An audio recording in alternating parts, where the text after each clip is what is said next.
Let's discuss now the pipeline system of your body, that is the circulatory system, through which all the nutrients that are absorbed, they are going to reach each and every cell of your body, where they are actually needed, where they are actually utilized, right.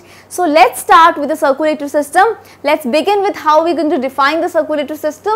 All the parts of the body that help in the transportation of various materials in the body, they collectively constitute the circulatory system. So, all the parts that are there for the transportation of various materials, right. This can be also in terms of the transportation of the absorbed food, the nutrients, right. It can also be related to the exchange of materials. So, the transportation of various materials in the body, they collectively constitute what? The circulatory system. So, there are three major parts of your circulatory system. First of all, we have a fluid transport medium, that is the blood and the lymph. So, fluid actually forms what? It forms the transport medium, and the example is we call it as blood and lymph in this case, right. Then we have the controlling center, the main organ of your circulatory system, that is what? It is the heart, the main organ of your circulatory system. Then the path through which the transport medium circulates, means the pipelines of what I am talking about from this from where the transportation is going to occur, and those pipelines are these transport mediums, that is the blood vessels and the lymph vessels.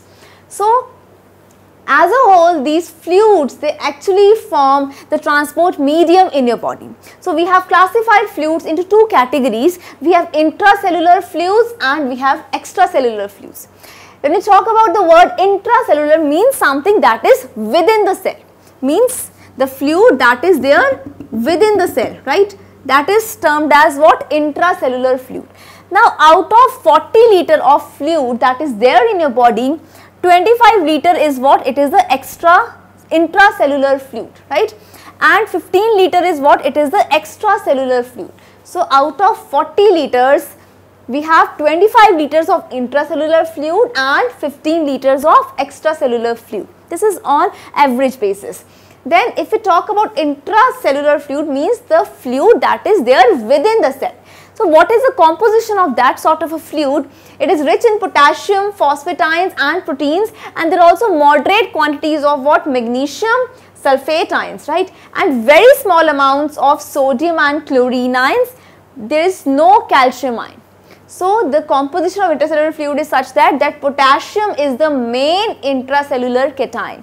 You can say that potassium, it is a main intracellular cation, and with potassium we also have phosphate ions and proteins and very small amounts of magnesium and sulfate ions and sodium and chlorine ions also, but there are no calcium ions that are found in the intracellular fluid, right.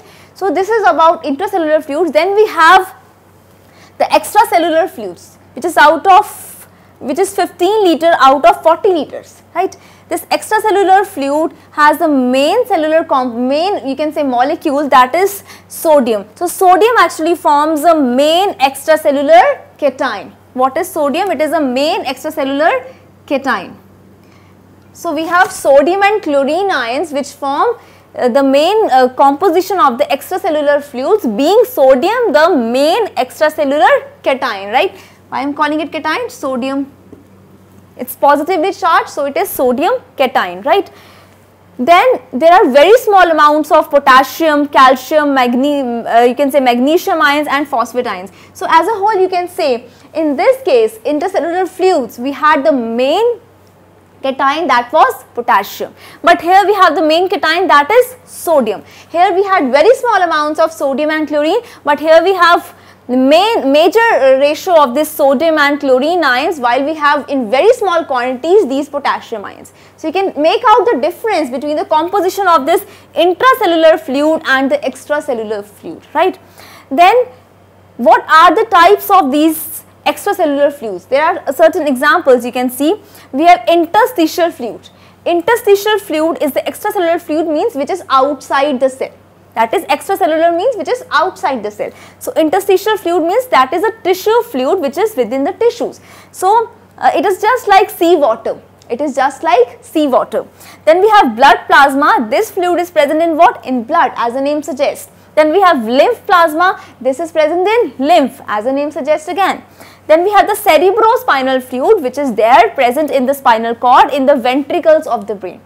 This is cerebrospinal fluid, which is present in spinal cord and the ventricles of the brain.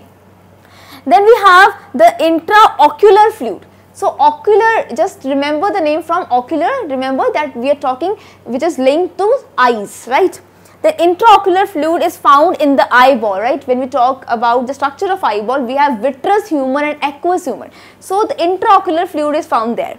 Then we have the serous fluid, that is the pericardial fluid, or you can say peritoneal fluid, the serous fluid. Then we have synovial fluid. By the word synovial, just remember we are talking about the joints. So the fluid that is there in the joints, we call that fluid as synovial fluid. Then we have the digestive fluid, means the digestive juices. Then we have the fluid in urinary tract. So that is a part of excretory system. So these are the examples of extracellular fluids, right, the fluids that are found outside the cells. So we have divided fluids into two categories, that is the intracellular one and the extracellular one, right. So intracellular means within the cell and extracellular means outside the cell.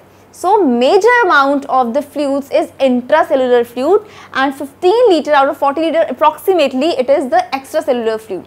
So we will be talking in this sense, we are talking about blood and we will be talking about lymph, right. So in circulatory system we will be talking about blood and lymph, which are what? They are the extracellular fluids because they are found outside the cells, right, extracellular. So these blood and the lymph, they are actually very important when we discuss about the circulatory system, right. So which help in the transportation of various materials. Now these fluids which we have spoken about, they are actually interlinked, they have a relationship. As you can see in the diagram, I just want to explain that how they are linked. See, we have the tissue fluid over here, then we have the lymph vessel and we have the blood vessel. So in the lymph vessel, the lymph fluid is going to flow, and in the blood vessel obviously the blood, which is also an extracellular fluid, that is going to flow. So this is how they are linked, the tissue fluid, the lymph vessel and the blood vessel, they have a close relationship with each other. So these are the examples of the extracellular fluids, and we will be discussing the blood and the lymph when we talk about circulatory system in detail. So let's begin with blood.